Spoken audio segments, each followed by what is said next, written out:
अस्सलाम वालेकुम स्टूडेंट्स, आज हम पढ़ रहे हैं लेक्चर नंबर 68। टॉपिक है हमारा फीडबैक मैकेनिज्म। ये आप टॉपिक 10th क्लास में भी पढ़ चुके हैं। जो फीडबैक मैकेनिज्म होता है कि ऐसा प्रोसेस है जिसके अंदर किसी भी रिएक्शन के जो प्रोडक्ट्स होते हैं वो उस रिएक्शन को जो है वो रेगुलेट करते हैं।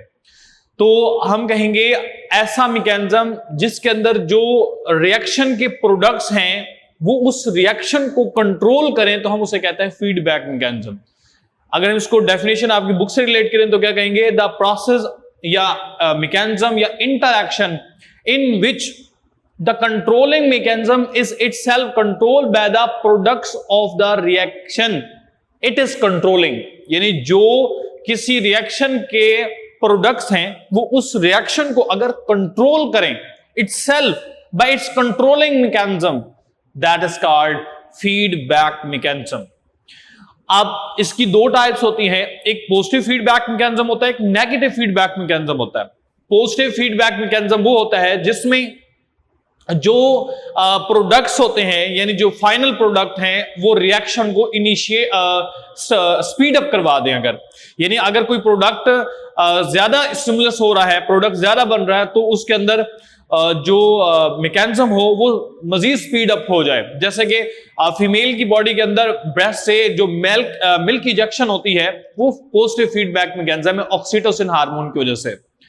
दूसरा होता है नेगेटिव फीडबैक मैकेनिज्म। ऐसा मैकेनिज्म जिसमें जो प्रोडक्ट्स हैं वो इनिशियल रिएक्शन को स्टॉप कर दें, जो है वो उसको डिक्रीज कर दें, तो उसको हम कहते हैं नेगेटिव फीडबैक मैकेनिज्म। जैसे आपने देखा था पैंक्रियास में इंसुलिन और ग्लूकागॉन था। इंसुलिन ब्लड के अंदर ग्लूकोज को कम करता है जबकि ग्लूकागॉन ब्लड को अंदर ग्लूकोज को इंक्रीज करता है। तो दोनों एक दूसरे के एंटागोनिस्टिक है, ठीक है ना। तो ये हमारे पास क्या कहलाते हैं? ये है नेगेटिव फीडबैक मैकेनिज्म। उसके अलावा जब हमने पढ़ा था थायराइड ग्लैंड पढ़ा था, उसमें हमने कैल्सिटोनिन हार्मोन पढ़ा था जो ब्लड में कैल्शियम के लेवल को डिक्रीज करता है।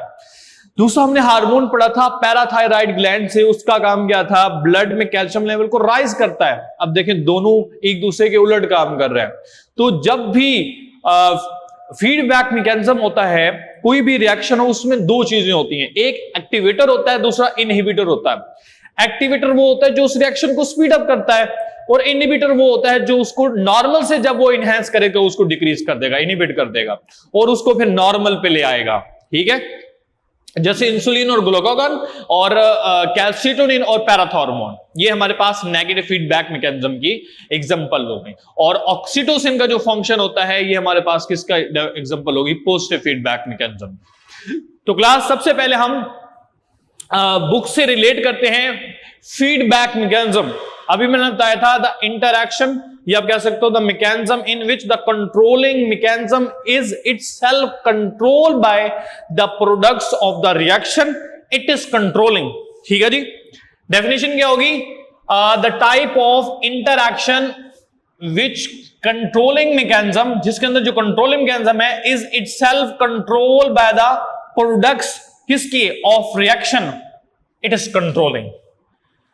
क्लास उसके बाद नेक्स्ट हमारे पास मैंने अभी बताया दो ओपोजिंग सिस्टम्स होते हैं, एक एक्टिवेटर होता है, एक इनहिबिटर होता है। एक्टिवेटर वो होता है जो उस रिएक्शन को स्पीड अप करता है, और इनहिबिटर वो होता है जो उस रिएक्शन को डिक्रीज करता है। जैसे हमारे पास ग्लूकागॉन का फंक्शन ब्लड में ग्लूकोज को बढ़ाना, इंसुलिन का फंक्शन उसको डिक्रीज करना, ठीक हो गया। तो हमारे पास है जी for proper functioning of two opposing system must be present. दो अपोजिंग सिस्टम का होना लाजमी है। इफ देयर आर एक्सेलरेटर, अगर एक्सेलरेटर हो, accelerator mean which enhance the reaction, there must be the inhibitors, वहां पर इनहिबिटर भी होने चाहिए, ठीक हो गया। उसके बाद है class interaction between the pituitary gland and endocrine glands. यह क्लास आपने पिट्यूटरी ग्लैंड को जब पढ़ा था तो हमने वहां पर देखा था कि जो एंटीरियर लोब था वो डिफरेंट हार्मोन रिलीज करता था।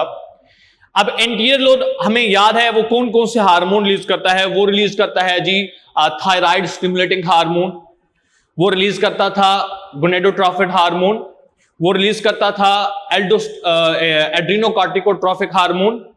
तो ये जो हार्मोन है, अब आपने गोनेडोट्रोफिक हार्मोन के अंदर बहुत सारे हार्मोन पढ़े थे, एफएसएच था, ल्यूटिनाइजिंग हार्मोन था, इंटरस्टिशियल सेल स्टिमुलेटिंग हार्मोन था, ल्यूटोट्रोफिक हार्मोन था। ये सारे एंटीरियर लोब से यानी पिट्यूटरी ग्लैंड से रिलीज होते हैं और ये जाकर दूसरे हार्मोन्स की सिक्रीशन को कंट्रोल करते हैं, जो कि एग्जांपल्स हैं फीडबैक मैकेनिज्म्स की। क्लियर है? तो क्लास यही पॉइंट है हमारी बुक के अंदर, the interaction between the pituitary gland and other endocrine glands, the example of feedback mechanism. Why? Low temperature, अब इसकी एग्जांपल दी गई आपकी बुक के अंदर। मिसाल के तौर पर, जो सर्दियों के अंदर टेम्परेचर हमारी बॉडी का मेंटेन होता है वो कैसे होता है, या स्ट्रेस कंडीशन में हमारी बॉडी का टेम्परेचर कैसे मेंटेन होता है। अगर स्ट्रेस कंडीशन हो यानी कोल्ड कंडीशन हो तो हमारी बॉडी उसको सेंस करेगी उसके, क्योंकि हमारी बॉडी में है थर्मोरिसेप्टर। Thermoreceptor sense and the sensory neurons will carry message toward the brain। और ब्रेन में कहां पर जाएगा? हाइपोथैलेमस। आपको याद होगा हाइपोथैलेमस क्या करेगा?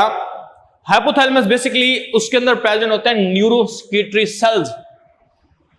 न्यूरोस्किटरी सेल्स रिलीज करेंगे एक हार्मोन जिसका नाम है TSH, thyroid stimulating hormone, which will be store in the anterior lobe of pituitary gland.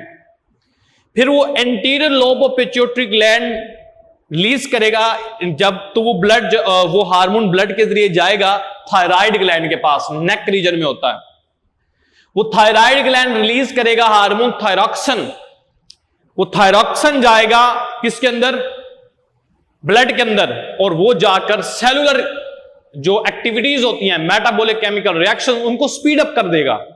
और जब metabolic chemical reaction speed up होंगे तो उसमें एनर्जी प्रोड्यूस होगी, और साथ ही जब एनर्जी प्रोड्यूस होती है तो हीट भी प्रोड्यूस होती है, और जब हीट प्रोड्यूस होगी तो वो हमारी बॉडी का टेम्परेचर राइज कर देगी। अब देखें, बॉडी का टेम्परेचर राइज होगा किसके रिस्पॉन्स में? कोल्ड की रिस्पॉन्स में बॉडी का टेम्परेचर राइज होना स्टार्ट हो जाएगा, बढ़ता जाएगा बढ़ता जाएगा। एक पॉइंट आएगा जब जो बॉडी का टेम्परेचर है नॉर्मल 37 से बढ़ना स्टार्ट हो जाएगा। फिर क्या होगा? फिर हमारी बॉडी जो है वो हाइपोथैलेमस रिलीज करेगा इनहिबिटरी फैक्टर। वो inhibitory factor, thyroid inhibitory factor, वो जाएंगे यानी कि वो जाकर एंटीरियर लोब में से जो सिक्रीशन है TSH की, वो स्टॉप करवा देंगे। अब ये क्या था? ये था negative feedback mechanism of the thyroid gland which maintain the body temperature, act as the thermo regulation. Clear है? अब हम इसको डायग्राम से थोड़ा सा देखते हैं, फिर मैं आपको थ्योरेटिकली देखते हैं। तो class, first of all we discuss the stress condition. Stress condition is cold. Cold condition है ये स्ट्रेस। ये फर्स्ट हमारे पास स्टिमुलस हो गई। इसको कौन सेंस करेंगे? स्किन के अंदर प्रेजेंट होते हैं थर्मोरिसेप्टर्स। ठीक हो गया? थर्मोरिसेप्टर्स किसको मैसेज देंगे? सेंसरी न्यूरॉन्स के जरिए hypothalamus. This is hypothalamus, this part is hypothalamus of brain. Fore brain का पार्ट है ना, लिम्बिक सिस्टम का जी।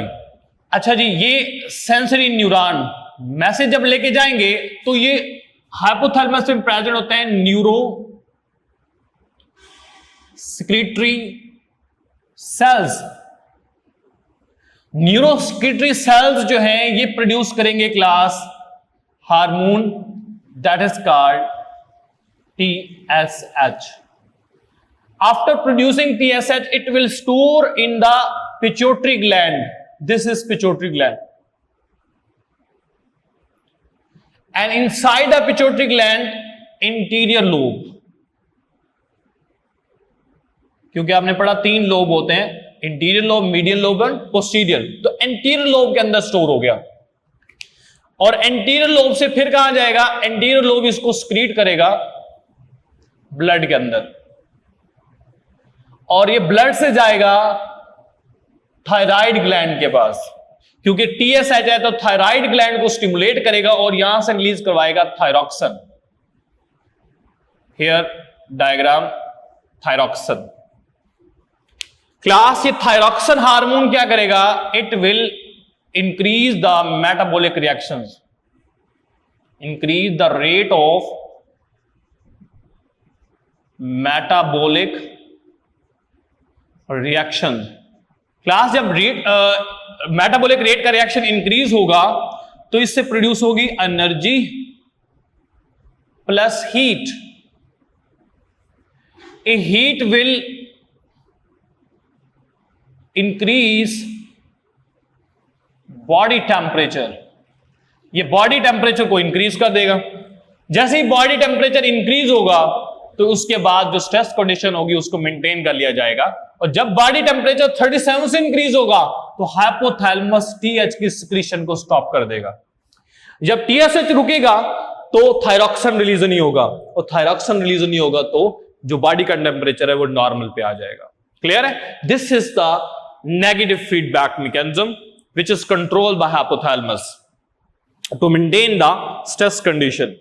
अच्छा जी, इसकी पॉइंट दिया गया आपकी बुक में, लो टेम्परेचर और stress condition stimulate the neurosecretory cells of hypothalamus. Hypothalamus क्या करेगा? Hypothalamus secrete TSH, thyroid stimulating hormone.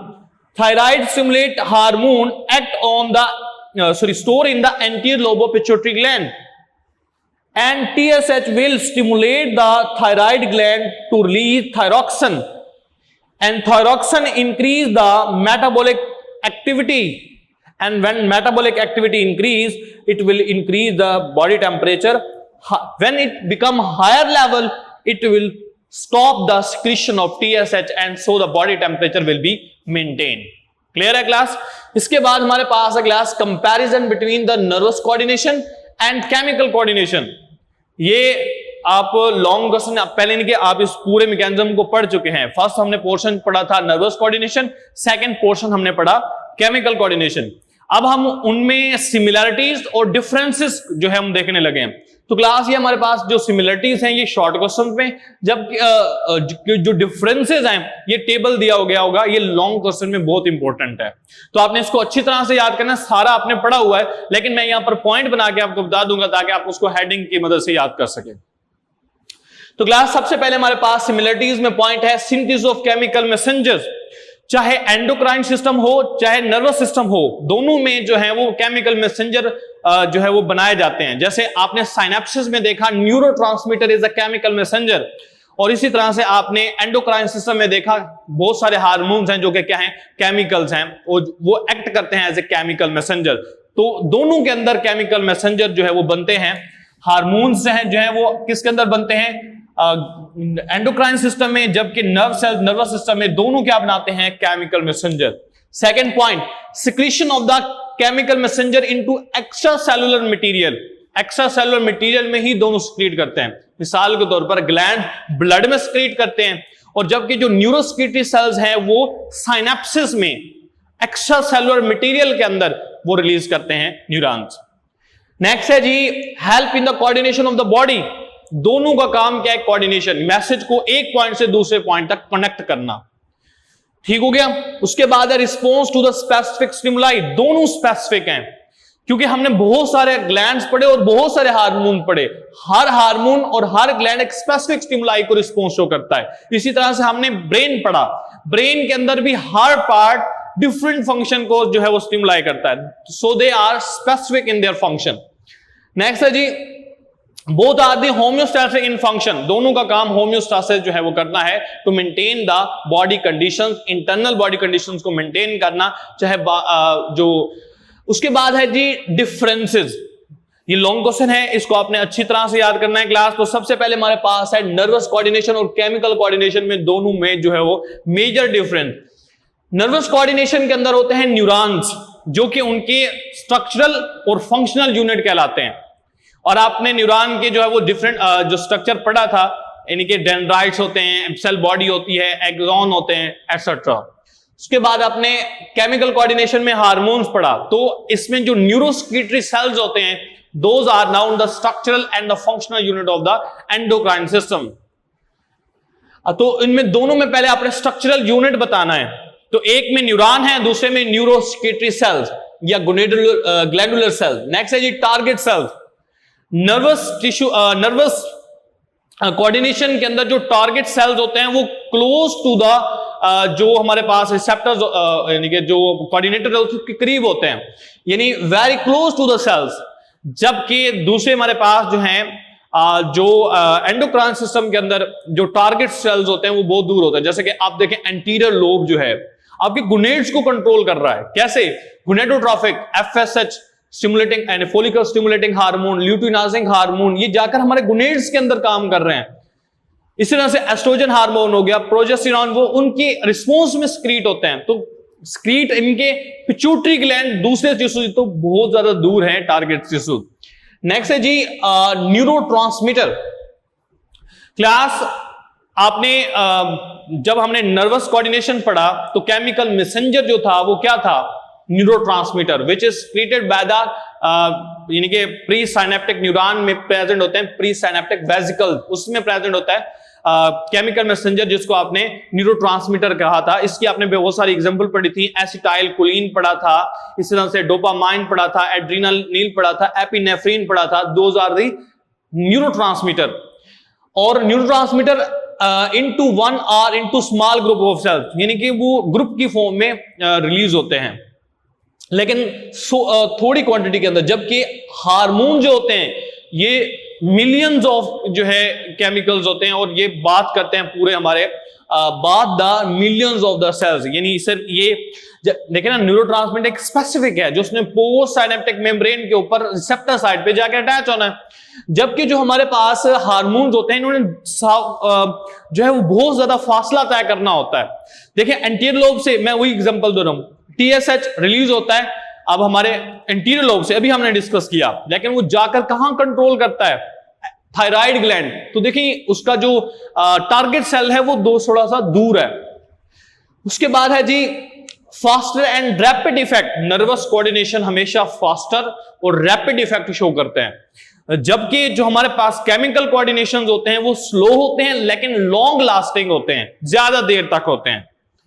इसी तरह से हमारे पास अगर इसकी स्पीड कहें तो क्लास 100 मीटर पर सेकेंड ये न्यूरॉन की स्पीड है, नर्व्स की, सॉरी। जबकि मैक्सिमम जो देखी गई है वो 120 मीटर पर सेकेंड जो नर्व इंपल्स की स्पीड है वो इतनी होती है।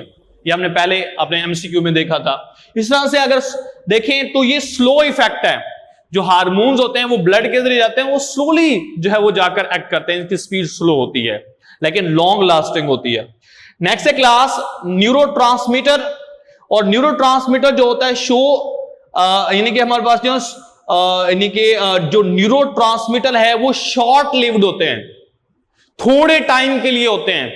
जैसे ही प्री साइनेप्टिक मेम्ब्रेन से साइनेप्टिक क्लेफ्ट के अंदर रिलीज होंगे, थोड़ी देर के बाद इनकी डिसइंटीग्रेशन स्टार्ट हो जाती है।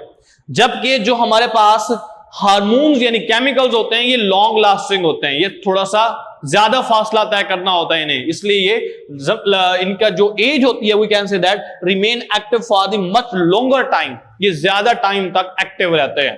क्लियर है? तो क्लास ये हमारे पास था, इसको आपने अच्छी तरह से, एक तो पॉइंट है कि आपने हेडिंग्स बनानी है और साथ ही आपने इसका जो मेन ऑब्जेक्ट है इसकी डिफरेंसेस को वो आपने राइट करना है। ठीक है, तो इसको आप रट्टा नहीं लगाएंगे, आप इसको बहुत अच्छी तरह से हेडिंग्स बना के याद करेंगे ताकि अगर कोई पॉइंट भूल भी जाता है तो आपको आसानी से उसको राइट कर सको। क्लियर हो गया? तो क्लास यहां पर हमारा लेक्चर एंड होता है। Thank you, Allah Hafiz.